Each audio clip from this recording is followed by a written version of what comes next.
welcome back to the topics. Today's February 3rd and the crypto market's looking pretty red today. Bitcoin's sitting around the $74,000. Now it looks like it's going to go below that. We're going to look at the charts in a little bit. So overall, not the most fun way to start the week. But let's break down what's going on. Why does that matter for option traders like us? And what is the bigger picture like? So first of all, let's look at a snapshot. Let's actually look at CoinMarketCap right now. We have Bitcoin at 73,998. We just crossed below the $74,000. Not so good, but that's what we have right now. So Bitcoin minus 5.9% in the past 24 hours. Then we have Ethereum with minus 9%, going exactly at 2134. Then we have BNB at 742. We have XRP at 154. We have Solana below the $100 at $97. We have Hyperliquid still positive in the past 24 hours at $33. And then we have Monero at 369, bleeding once again. And Zcash went down all the way to the 21st spot, now at 268. We saw Zcash getting to $700, and now it is below the 300. So very bad overall for Zcash and Zcash owners, just like myself. But Monero made back some of the money that I lost. Of course, these are all open positions, so not really a loss, but Monero made back some money that Zcash took away from me in the P&L, but everything is bleeding right now. As you can see, the free greed index is showing 17 right now. If we look, it's not bad considering that yesterday was 14, and right now we're crossing below the $74,000 for Bitcoin. So most likely this in 5 hours will update and we're going to be maybe 13, maybe 12, who knows, but it doesn't look good. So the fear and greed index is a classic risk-off buy. So why did we dip below the 74 right now? So there's a few things happening and converging right now. The biggest of it is traditional markets. We're having stock sell-offs. We're having NASDAQ sell-offs. This means that Bitcoin tends to follow. We're also seeing and taking a look at gold, silver, precious metals, even copper, taking a huge hit from the all-time highs that they checked just a few days ago. So if you remember, gold was above 5,000. We have silver above 120, and now they took a huge loss. Silver actually took 20% loss in a single day, which is crazy to think about it. But that finally converged into a sell-off for crypto as well, which is weird because the upside did not converge into an upside for crypto, but the downside affected everything. Crypto, stocks, ETFs, whatever. Everything started bleeding. We also have wars on the geopolitical side. Russia, Ukraine. The piece that they mentioned a couple of times in the news is not really sticking. We're seeing bombs all over the place. Iran is still something ongoing. Trump actually talked to Iran leaders in hopes to find something, but still at the time I'm recording this, there's not much news on that front. So we have a lot going on. We also, on the macro side, we have the Fed, which held rates steady at 3.5, 3.75 in their last meeting and didn't signal any immediate cuts. And that plus the dollar not going up, the dollar is actually losing a lot of value. The Trump administration is not being kind and it's not being good for risky assets like crypto or even like stocks. Inside crypto, we've had really bad numbers. We've had liquidations above $2.5 billion across the markets in recent days. I think it was Saturday or Sunday, I don't remember. And the Bitcoin ETF outflows, they started picking up again. So around $1.4 billion of outflows in last week alone. So all of this made liquidity very thin all over the place. So if you are not looking at a big exchange, liquidity has been dry.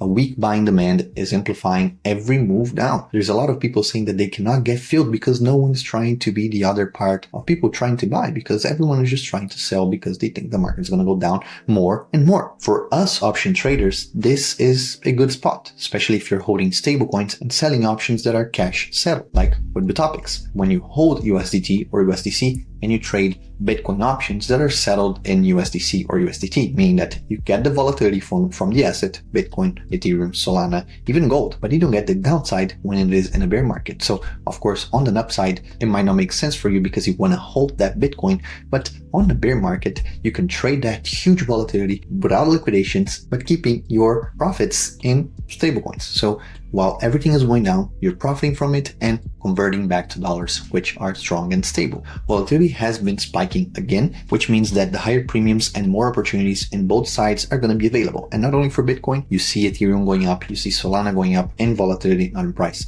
It means you can find really, really good trade entries. And I'm going to show you my trades so far.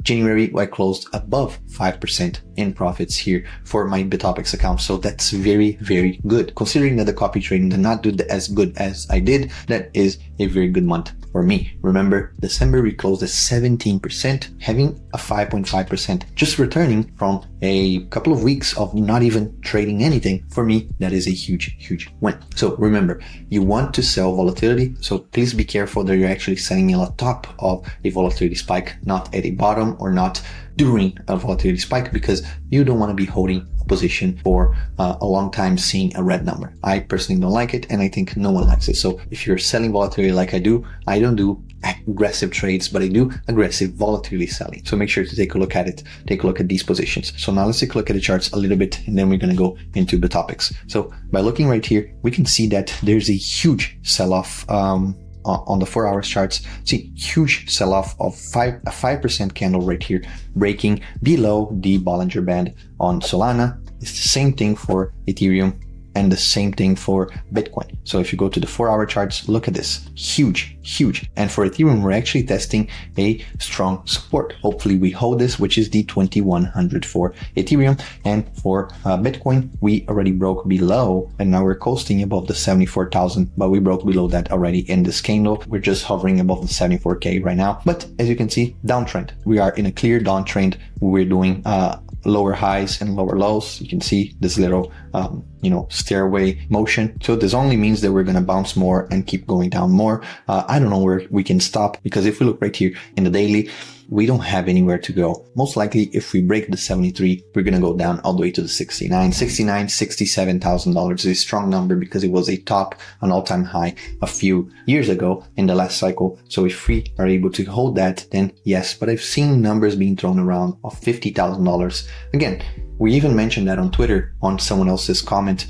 We replied, well, $50,000 is a great entry for Bitcoin, because at the end of the day, I do believe that we are buying something that is going to be worth $1 million in a matter of 5 to 10 years. So I'm buying that for $50,000 a Bitcoin. That is a ridiculously cheap thing that I know in the future, for scarcity, for how it was built, is going to be super valued. So will it hurt for me to see $50,000 Bitcoin? It will, just like it hurt to see it as 74, 73, 71, whatever number it currently is, below the $100,000. It is hurting, and it is hurting everyone, including Michael Saylor, by the way, which his average was around 76, if I'm not mistaken. So now even him is back in the red after staying maybe, 1.5 years in the green. Now it is back in the red overall. But if you remember, in 2022 or 2021, he held for a full season, more than 1 year. He held the negative P&L, and everyone's making fun of him because he was buying something that was going to go to zero. As always, people make fun of him, and now people are actually copying him,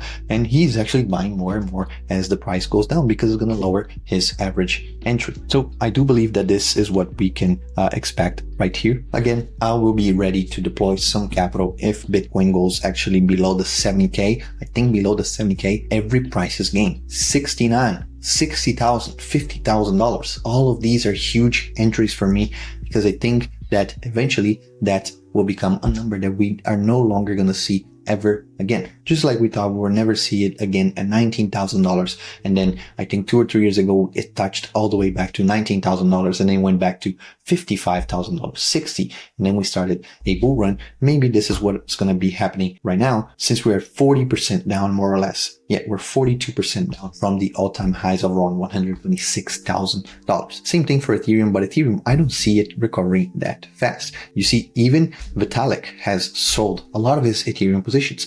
And, if you have been watching this channel for years, Ethereum was my favorite, even above Bitcoin, because it was very tradable, because I believed in the ecosystem way more than I do right now, and because all the upgrades that we're doing, it was bullish for me. But eventually I got mad and sick of seeing Bitcoin I got sick of seeing Ethereum below the $2,000 like I did right here. That made me stressed out. And then we saw Ethereum go all the way back to $4,000.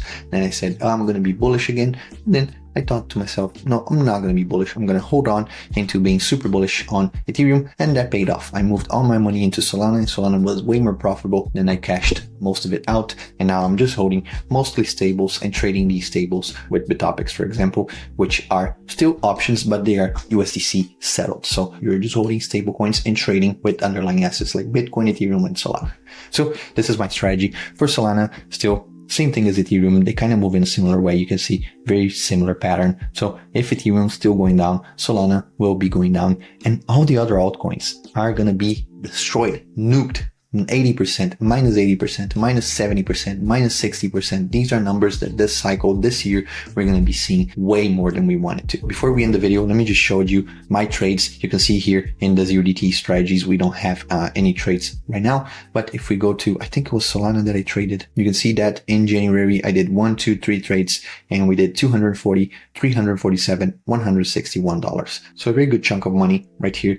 We closed this, I think above 6%, if I'm not mistaken, with this leg right here, above 6% overall in this month of January. So very, very good returns for me. I'm going to try to maybe make once a trade per week right here with this account. Right now, I still don't think it's time to enter because we're going down so fast, but we're still going down like $73,000 right now. We're looking at $72,000 Bitcoin. So if I see that today we're going super, super low, maybe at this 72,500, then yes, I most likely will sell a put right here because I think tomorrow we're going to be getting a green day just because we're falling so much today. So that is my personal opinion. But of course, if you want to check it out, if you want to check out Bitopics, the first link in the description will bring you to Bitopics where you can register, you can trade by yourself or with the copy trading or with the options cards. We have courses right here. If you click on education, you can see how to trade. You can learn for free how to trade. You don't have to deposit to watch these videos. So make sure you're getting this huge deal right here because we're not going to charge anything for you to watch these videos. It's going to be free. So just register. First link in the description. As always, thank you so much for watching. Thanks so much for sticking with us. If you have any questions, the Telegram group or the Twitter is going to be down here in the description. So if you need to talk to us, you can reach out in any of these places.